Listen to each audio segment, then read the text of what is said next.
En este video diaporama daremos a conocer el imperio de Maximiliano de Habsburgo, la República restaurada, el porfiriato desde el inicio y el final, al igual que sus características, aspectos y causas, al igual que el impacto en México.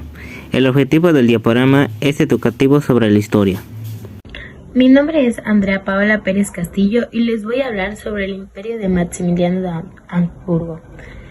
El imperio de Maximiliano, mejor conocido como Segundo Imperio de México, fue un régimen de gobierno monárquico instaurado en México entre 1864 y 1867, como producto de la segunda intervención francesa en México. A la cabeza de este imperio estuvo Fernando Maximiliano de Habsburgo, quien antes de ser proclamado emperador de México había sido archiduque de Austria. Gobernó con la alianza de sectores conservadores de la política mexicana y de la Iglesia Católica, aunque tomó medidas liberales que lo enemistaron con estos. El imperio de Maximiliano dependía de las tropas francesas para defenderse de la insurrección de los republicanos, encabezada por Benito Juárez, quien seguía siendo reconocido por los liberales como presidente de la República, y contaba con el apoyo de los Estados Unidos. Los republicanos implementan tácticas ofensivas y de guerrilla, hasta que lograron expulsar a los franceses y vencer a los defensores del imperio. El 19 de junio de 1867 ejecutaron al emperador Maximiliano y a los militares conservadores Miguel Miramón y Tomás Mejía. Tras la caída del Segundo Imperio de México, la República restaurada y Benito Juárez recuperó el gobierno sobre todo el territorio mexicano. El impacto que tuvo en México. Paseo de Reforma. Cuando el emperador se dio cuenta que por medio de una calle directa podría llegar al centro desde el castillo de Chapultepec, así que decidió iniciar la construcción del Paseo de la Emperatriz o del Emperador, al cual conocemos hoy como Paseo de la Reforma. La imagen de Miguel Hidalgo, como su gobierno carecía de legitimidad, quiso crear símbolos patrios asociados a su corona. Mandó a hacer un retrato del padre de la patria, pero Hidalgo jamás había sido retratado en vida. No se sabe quién fue el modelo, pero a él le debemos la actual imagen del cura. Impulso a la comida mexicana. Los emperadores contaban con un chef especial, pero amaban la comida mexicana. Las damas de compañía de Cariota afirmaban que no importara con quién comiera la pareja, no podían faltar las tortillas y el picante. Ferrocarriles. Maximiliano contrató al ingeniero Lyons para construir la línea de ferrocarril entre la Soledad y el monte de Chiquihuite, que más tarde creció la línea de Veracruz a Paso del Macho. Separación del clero y el Estado. A pesar de que en un decreto de su gobierno, el emperador Maximiliano colocó a la religión católica como la oficial e impidió que en sus decisiones se inmiscuye la Iglesia.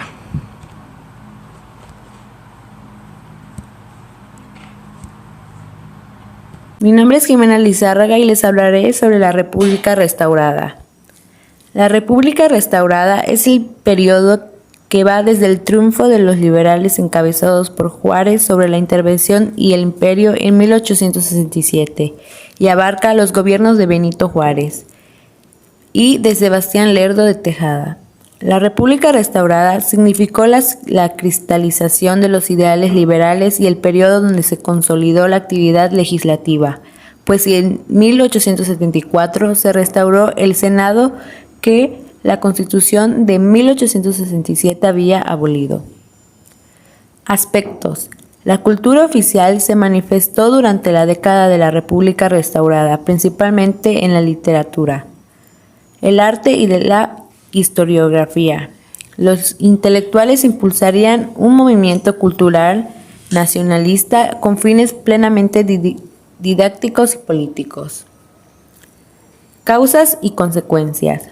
Fueron la Guerra de la Reforma, gobierno de Benito Juárez, conflictos en Europa, derrota del Segundo Imperio Mexicano de 1863 a 1867, relaciones diplomáticas entre México y Estados Unidos. ¿Cuál fue su impacto en México?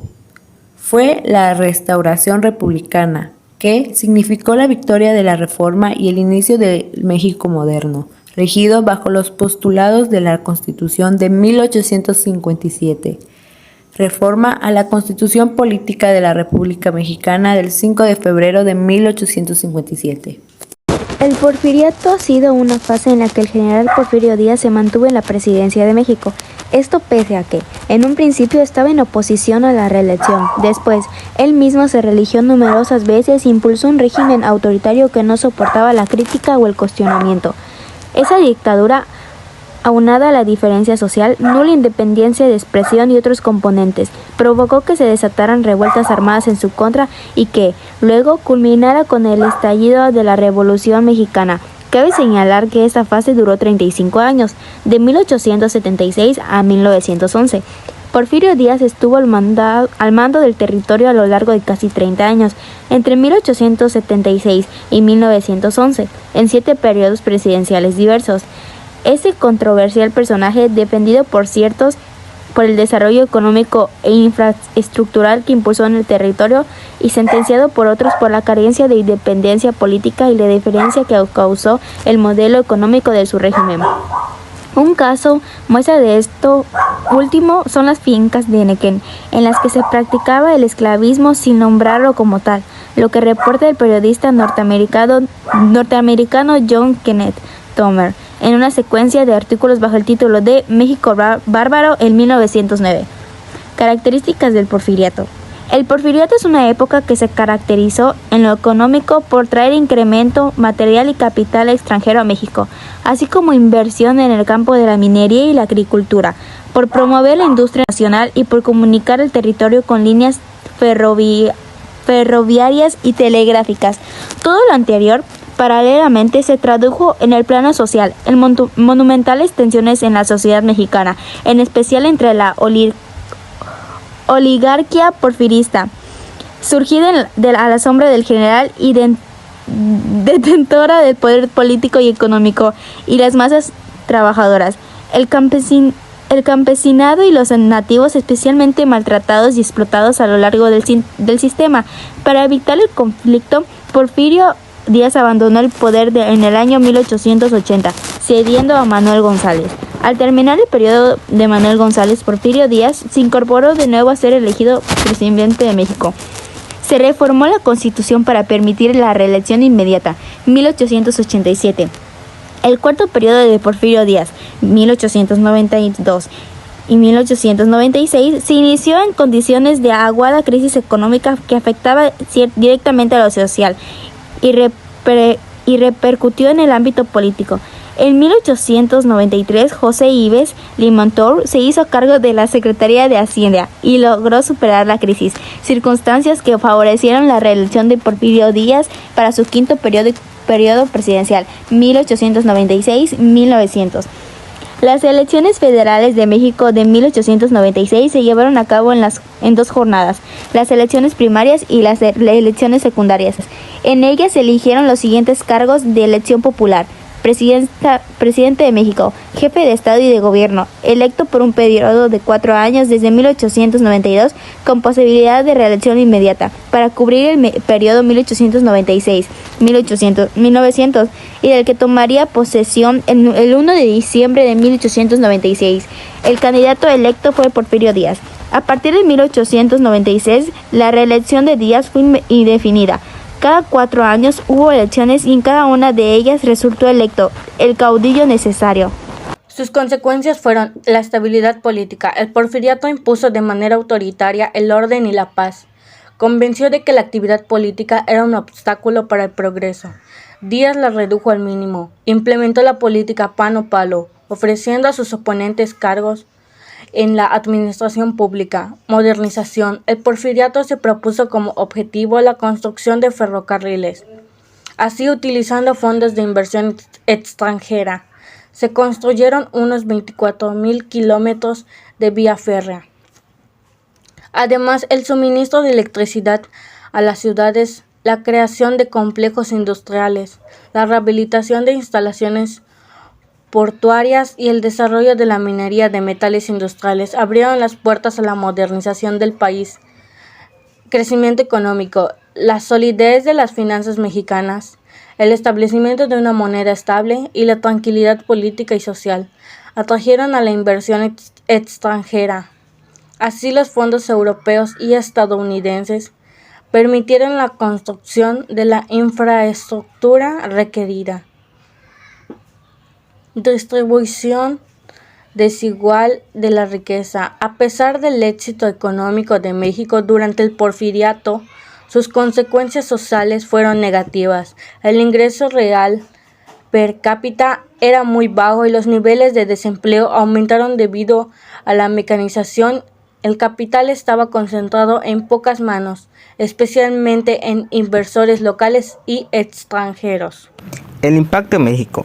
Para lograr la integración de México a la economía internacional, el reconocimiento y el arreglo de la deuda fue capital, ya que de ello dependía el fomento de confianza de los posibles inversionistas.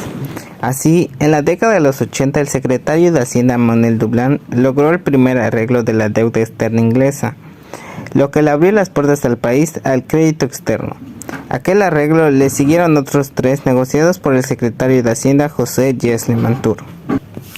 El arreglo de 1894 logró la reestructuración de la deuda interna.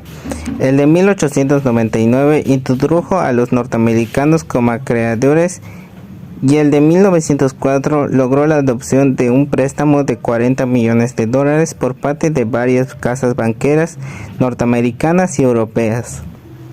Los aciertos de aquellos arreglos fueron la obtención de mejores condiciones de tasa de interés y plazos de pago, la cotización de los bonos mexicanos en otras casas de valores, la eliminación progresiva de hipotecas que pesaban sobre los ingresos aduanales y el ferrocarril de Tuxtepec, y la obtención de recursos que estaban dirigidos a apoyar el plan de infraestructura. El sector bancario también se consolidó durante el Porfiriato. En 1897 se elaboró la Ley General de Instituciones de Crédito, que estableció las bases para el surgimiento de instituciones bancarias que apoyaran la industria, la agricultura y el comercio. De ahí que el sistema bancario mexicano a finales del siglo XIX estuviese compuesto por bancos de emisión, uno por cada estado, bancos refaccionarios y bancos hipotecarios, dadas las consecuencias que la ley otorgaba a las concesiones. El bancario resultó en algunos casos un buen negocio que fue aprovechado por inversionistas mexicanos, españoles, alemanes, ingleses, franceses y por supuesto los norteamericanos.